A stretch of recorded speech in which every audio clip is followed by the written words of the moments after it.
Assalamualaikum warahmatullahi taala wabarakatuh. Perkenalkan nama saya Nadi Perwanda dengan NIM P27903123127. Di sini saya akan menjelaskan alat elektroforesis dan thermal sealer.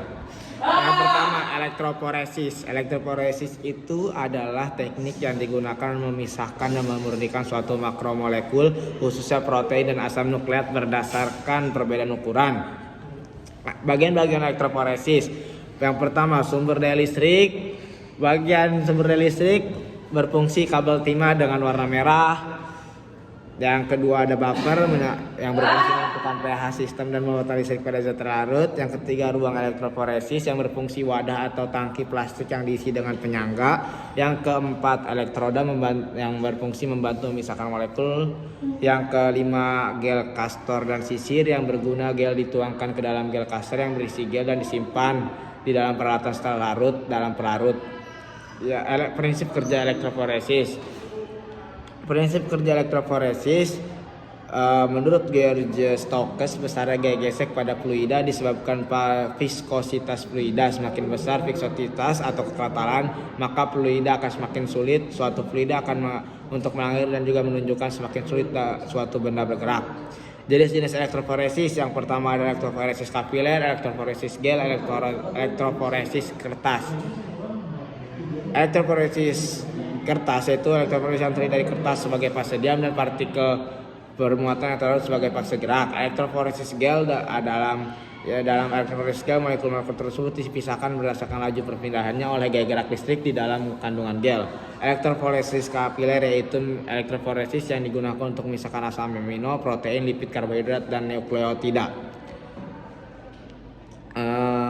Terus selanjutnya ada cara penggunaan elektroforesis. Siapkan gel untuk elektroforesis, cepit gel di dalam tempat gel, masukkan gel ke dalam elektroforesis chamber, tuang running buffer sampai batas yang tertera dalam elektroforesis chamber, isi sampel yang akan di running ke dalam sumuran-sumuran yang tersedia di dalam gel.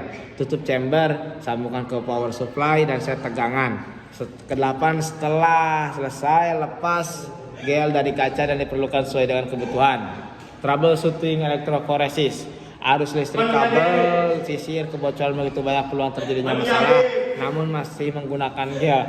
Karena elektroforesis masih merupakan cara yang efektif untuk memisahkan protein sehingga hasil deteksi imun berbasis antibodi dapat terlihat.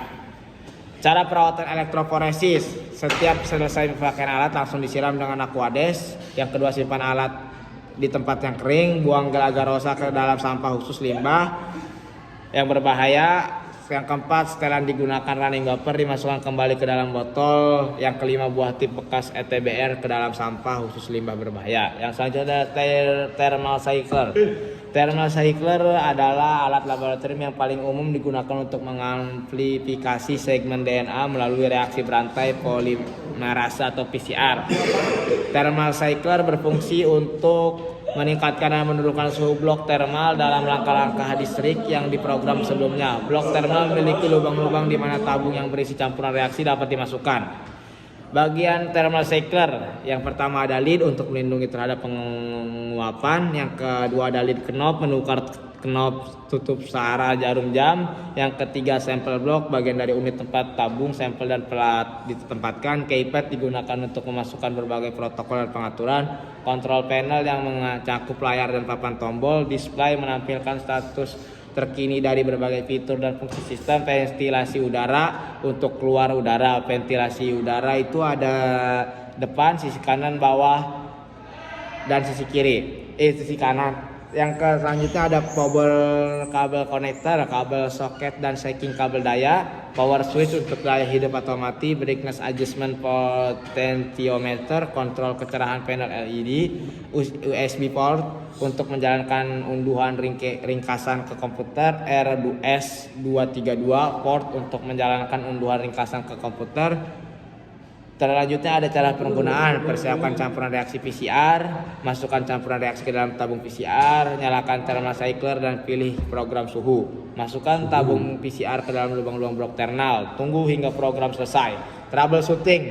Troubleshootingnya itu ada layar mati meskipun daya dihidupkan, pemanasan tutup tidak berfungsi, layanan mati, pesan kesalahan muncul, tutupnya tidak bisa ditutup. Cara perawatan, bersihkan wadah, Jika sumur blok termal diserang oleh bahan luar yang menempel, jangan pernah membiarkan sumur. Iya.